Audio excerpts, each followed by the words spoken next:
Hi guys, I am Vivek Shankar. Today I am starting new chapter for class 10th students, life process. This is very important topic in board point of view, and every year one long questions and two or three short question asked in the board examination. So guys आप समझ गए होंगे ये chapter कितना important है और बहुत सारी चीज़ें जो हैं इसमें बहुत इंटरेस्टिंग है। आपको बहुत मज़ा आने वाला है, मेरे साथ जुड़े रहिए मेरे साथ। और चलिए स्टार्ट करते हैं अपने टॉपिक को। Life process. लाइफ प्रोसेस क्या होता है बेटे?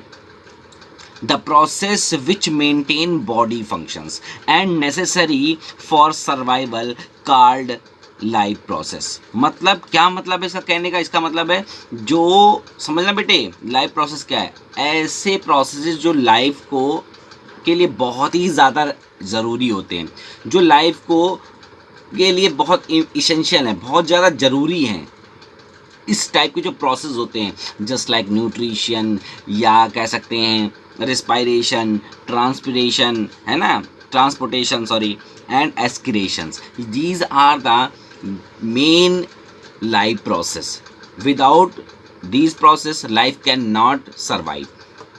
इसके बिना तो बेटा लाइफ सर्वाइव नहीं कर सकती है। तो मैंने जैसे आपको बताया, the process which maintain body functions and necessary for survival and card, है ना, लाइफ प्रोसेस। तो मतलब ऐसे प्रोसेसेस जो बॉडी फंक्शन को मेंटेन करते हैं और ज़रूरी होते हैं सर्वाइवल के लिए, ऐसे प्रोसेस को हम लोग लाइफ प्रोसेस बोलते हैं। गाइस क्या बोलते हैं? लाइफ प्रोसेस बोलते हैं। लाइफ प्रोसेस बहुत ही इंपॉर्टेंट टॉपिक है बेटे। इसको एक एक लाइन, एक एक चीज़ बहुत मैंने अच्छे तरीके से आपके लिए लिख के रखी है और बहुत कम्पैक्ट साइज में मैं आपको इतना बड़ा चैप्टर छोटे से वीडियो में डिलीवर करूँगा। धीरे धीरे बाय स्टेप चलूँगा।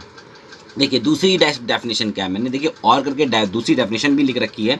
दूसरी डेफिनेशन क्या लिख रखी है? All the processes which together keep the living organism alive. मतलब ऐसे प्रोसेसेस जो आपस में मिलकर एक ऑर्गेनिज्म को जिंदा रखते हैं, एंड परफॉर्म द टास्क, और उसके टास्क को कंप्लीट करते हैं, to maintain the body, are called life process. Example बेटे क्या क्या है? एग्जाम्पल है न्यूट्रिशन, रेस्पायरेशन, ट्रांसपिरेशन और एस्किरेशन।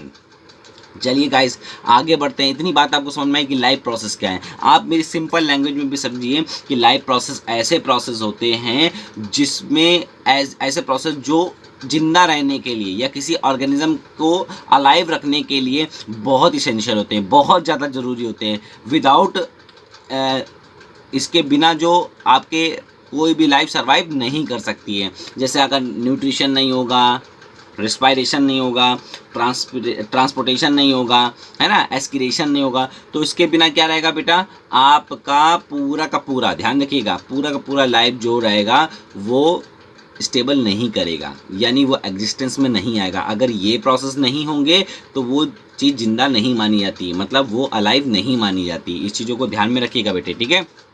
मैं आपको बताना चाहता हूँ, जैसे मैंने यहाँ बात करी न्यूट्रिशन, किसकी बात करी बेटे? न्यूट्रिशन की बात करी, यहाँ रिस्पायरेशन की बात करी, यहाँ ट्रांसपोर्टेशन की बात करी। ट्रांसपोर्टेशन मतलब जो आपने न्यूट्रिशन लिया है उसको हर एक सेल के बॉडी पार्ट तक, यानी हर एक बॉडी के सेल तक पहुँचाने का जो काम होता है उसको ट्रांसपोर्टेशन बोलते हैं। एस्किरेशन मतलब जितना भी वेस्ट मटेरियल है उसको बाहर, बॉडी से बाहर निकालने का जो प्रोसेस होता है उसको एक्सक्रीशन बोलते हैं। तो इन बातों का बेटे ध्यान रखना है। रिस्पायरेशन तो आप जानते हो, या हम लोग इसको रेस्पिरेशन भी बोलते हैं। अब हम लोग आगे बढ़ते हैं गाइस न्यूट्रिशन की तरफ। किसकी तरफ बढ़ते हैं बेटे? न्यूट्रिशन की तरफ बढ़ते हैं। The process of taking nutrients from food is called nutrition. जब हम किसी फूड से, है ना, ऐसा प्रोसेस जिसमें हम लोग फूड से न्यूट्रिएंट्स जो होते हैं हमारे, उनको हम लोग लेते हैं, उस प्रोसेस को हम लोग न्यूट्रिशन बोलते हैं बेटे। क्या बोलते हैं? न्यूट्रिशन। न्यूट्रिशन क्या होते हैं? जैसे आपने कोई खाना खाया तो उसमें जो जैसे हो गया कार्बोहाइड्रेट्स हो गया, फैट्स हो गया, प्रोटीन हो गया, वाटर हो गया, विटामिन हो गया, मिनरल्स हो गया, इन सब को ये दीज आर द न्यूट्रिएंट्स को जो क्या करते हैं, लेते हैं। किससे बेटा? फूड से। किससे लेते हैं? फूड से लेते हैं। तो इस टाइप के जो प्रोसेस होते हैं उनको हम लोग न्यूट्रिशन बोलते हैं। क्या बोलते हैं बेटे? न्यूट्रिशन बोलते हैं। आगे चलते हैं। नेक्स्ट मेरा टॉपिक क्या है? Mood off nutrition. है ना। हम लोग किसकी बात करेंगे बेटे, मोड्स ऑफ न्यूट्रिशन की बात करेंगे। तो इसमें पहला आता है हमारा ऑटोट्रॉफिक न्यूट्रिशन। क्या आता है बेटे, ऑटोट्रॉफिक न्यूट्रिशन। ऑटोट्रॉफिक न्यूट्रिशन क्या होता है, it is the process in which organism produce their own food. समझना बेटा मैंने क्या बोला यहाँ पर, it is the process in which organism produce their own food from suitable inorganic material like water, carbon dioxide etc and in the presence of sunlight। समझो बेटा, मैं आपको समझाता हूँ बिल्कुल सिंपल लैंग्वेज में। ऐसे लिविंग थिंग्स जो अपना खाना स्वयं बनाते हैं या अपना जो फूड होता है वो सेल्फ प्रिपेयर करते हैं with the help of inorganic material, simple inorganic material in the presence of sunlight, सूर्य की प्रकाश की उपस्थिति में जो ऐसे लिविंग थिंग्स हैं जो अपना खाना स्वयं बनाते हैं उनको हम लोग ऑटोट्रॉफिक न्यूट्रिशन बोलते हैं। जस्ट लाइक हम बात कर रहे हैं प्लांट्स की बेटी, है ना। प्लांट्स तो अपना फूड खुद बनाते हैं, बट हम लोग अपना फूड खुद नहीं बना सकते। हम लोग अपने फूड के लिए प्लांट्स के ऊपर डिपेंड रहते हैं, अलग अलग क्रॉप्स के ऊपर डिपेंड रहते हैं, अलग अलग वेजिटेबल्स के ऊपर डिपेंड रहते हैं, बट प्लांट थोड़ी ना डिपेंडेंट रहते हैं, वो तो अपना फूड खुद सिंथेसाइज कर लेते हैं। तो इस टाइप का जो न्यूट्रिशन होता है उसको हम लोग ऑटोट्रॉफिक न्यूट्रिशन बोलते हैं। क्या बोलते हैं बेटे, ऑटोट्रॉफिक न्यूट्रिशन बोलते हैं। चलिए गाइस आगे बढ़ते हैं। अब बात करते हैं नेक्स्ट जो होता है, दूसरा जो मूड होता है वो होता है हेट्रोट्रॉफिक न्यूट्रिशन। दूसरा मूड क्या होता है बेटा, हेट्रोट्रॉफिक न्यूट्रिशन। हेट्रोट्रॉफिक न्यूट्रिशन बिल्कुल जैसे अपोजिट है ऑटोट्रॉफिक के। In this organism depends upon other organism for food to survive. मतलब ये इस ऐसा टाइप का न्यूट्रिशन होता है जिसमें एक ऑर्गेनिज्म जो होता है वो दूसरे ऑर्गेनिज्म के ऊपर डिपेंड रहता है अपने खाने के लिए, ताकि वो जिंदा रह सके, सरवाइव कर सके। मतलब जैसे हम लोग बेटा, हम लोग दूसरों के ऊपर डिपेंड हैं, है ना, कि भाई अगर गेहूं की फसल होगी तो हम खाना खा पाएंगे, है ना, अगर दाल होगी तो हम दाल खा पाएंगे। तो मतलब वो डिपेंड कर रहे हैं ना, हम किसी के ऊपर डिपेंड कर रहे हैं। बट जो डिपेंड नहीं करते हैं अपने फूड के लिए दूसरों के ऊपर, उनको ऑटोट्रॉफिक बोलते हैं। जो अपने फूड के लिए दूसरों के ऊपर डिपेंडेंट रहते हैं उनको हम लोग क्या बोलते हैं, उनको हम लोग बोलते हैं हेट्रोट्रॉफिक न्यूट्रिशन। हेट्रो का मतलब ही डिफरेंस होता है बेटा, होमो मतलब सेम से होता है। इन चीज़ों को याद रखिएगा। जस्ट लाइक मैंने एग्जांपल भी दिया है, ह्यूमन बीइंग्स, अमीबा, काऊ, गोट, डियर, एलिफेंट, जितने भी एनिमल्स हैं लगभग सारे ही एनिमल्स जो होते हैं वो आपके हेट्रोट्रॉफिक न्यूट्रिशन को फॉलो करते हैं। किसको फॉलो करते हैं, हेट्रोट्रॉफिक न्यूट्रिशन को फॉलो करते हैं। नेक्स्ट अगर हम लोग बात करें न्यूट्रिशन इन प्लांट, प्लांट में न्यूट्रिशन कैसे होता है उसके बारे में बात करते हैं। तो पहला होता है मेरा फोटोसिंथेसिस। ये प्रोसेस बहुत इंपॉर्टेंट है गाइज, इसको बहुत अच्छे से समझना। यहाँ पर आप बिल्कुल भी मिस्टेक मत करना, एक एक चीज़ को यहाँ पर समझिएगा बेटा। फोटोसिंथेसिस बहुत बार पूछा जाता है, बहुत बार आपको पता होना चाहिए। एक एक स्टेप के बारे में मैं यहाँ पर इस फोटोसिंथेसिस के बारे में डिस्कस करूँगा। Photosynthesis, the process in which green plants convert simple inorganic material like water, CO2 into complex organic food material just like glucose, है ना, C6H12O6, that the formula of glucose in the presence of chlorophyll। बेटा photosynthesis process क्या है, photosynthesis process का मतलब ये है जितने भी ग्रीन प्लांट होते हैं वो आपके सिंपल इनऑर्गेनिक मटेरियल को कॉम्प्लेक्स ऑर्गेनिक मटेरियल में कन्वर्ट कर देते हैं in the presence of chlorophyll as well as sunlight. इस प्रोसेस को हम लोग फोटोसिंथेसिस बोलते हैं बेटे। क्या बोलते हैं इस प्रोसेस को, इस प्रोसेस को हम लोग फोटोसिंथेसिस बोलते हैं। क्या बोलते हैं, हाँ देखिए बेटा रिएक्शन भी मैंने लिख रखी नीचे, बहुत इंपॉर्टेंट रिएक्शन है ये, आपको बहुत ये समझ लीजिए, याद ही कर लीजिए आप, तो ये ज़्यादा आपके लिए बेनिफिट रहेगी। तो इसमें क्या होता है, इनऑर्गेनिक मटेरियल मेरा कौन सा है बेटे, simple inorganic material, carbon dioxide और वाटर, ये क्या करते हैं सनलाइट और क्लोरोफिल की प्रेजेंस में किसको किस में कन्वर्ट कर देते हैं, ये कन्वर्ट कर देते हैं ग्लूकोज एंड ऑक्सीजन में। इसमें कन्वर्ट कर देते हैं ग्लूकोज एंड ऑक्सीजन में।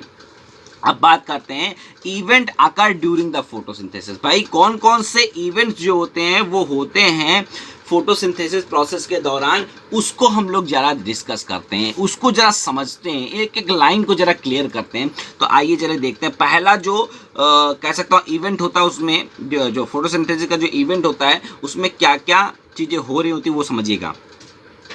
Absorption of light energy by chlorophyll. इसमें क्या करता है बेटा, प्लांट का क्लोरोफिल जो होता है वो लाइट को एब्जॉर्ब कर लेता है। क्या कर लेता है, लाइट को।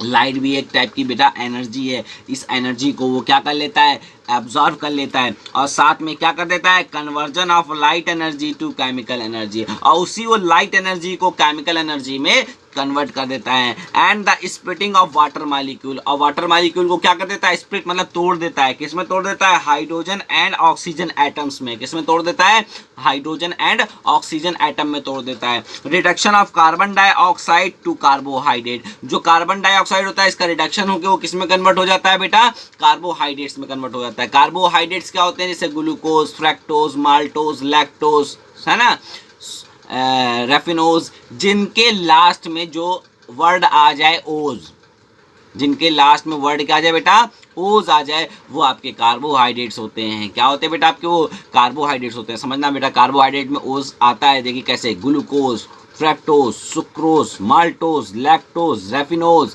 ये सब में देखिए ओज आ रहा है ना, तो ये सारे के सारे हमारे कार्बोहाइड्रेट्स होते हैं। ये सारे के सारे हमारे क्या होते हैं बेटे, कार्बोहाइड्रेट्स होते हैं। चलिए आगे, अब मैंने ये जो डायग्राम मैंने आपके सामने बनाए, इनके ऊपर मैं बहुत डिटेल में जरा जाना चाहता हूँ, जरा समझिएगा बेटे।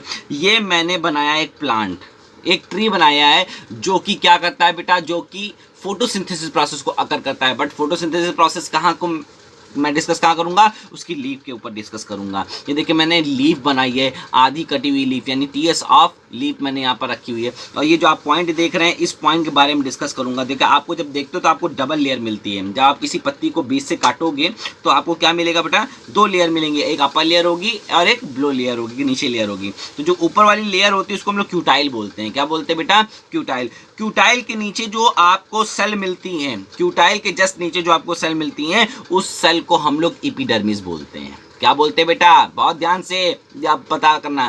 क्यूटाइल के जस्ट नीचे वाली जो सेल होती है उसको हम लोग एपिडर्मिस बोलते हैं, और एपिडर्मिस के नीचे हमें प्लांट सेल मिलती है। जो हमने नाइन्थ में जिस क्लास, जब 9th क्लास में हमने जो प्लांट सेल को देखा था, जो डिस्कस किया था, वो सेल्स मुझे कहाँ मिलती हैं, जस्ट आपके एपिडर्मिस सेल के नीचे मुझे प्लांट सेल मिलती है। और प्लांट सेल में भी धीरे धीरे नीचे नीचे क्या पड़े होते हैं बेटा, यहाँ पर क्लोरोप्लास्ट पड़े होते हैं। ये एक सेल ऑर्गेनल्स होता है। ये क्या बेटा, क्या होता है, एक सेल ऑर्गेनल होता है।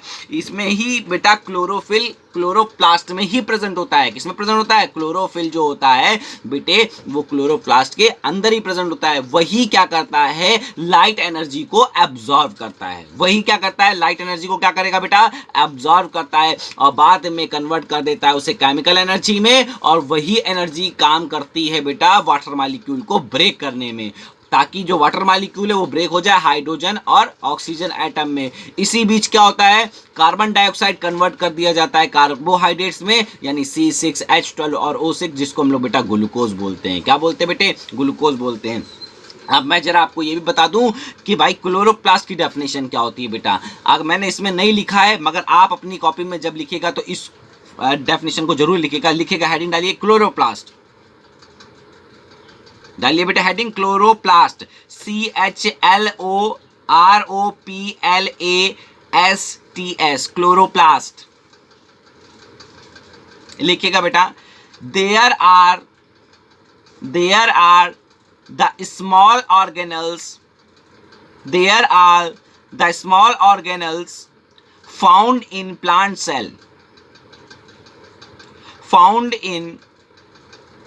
Cell. It contains chlorophyll which absorb sunlight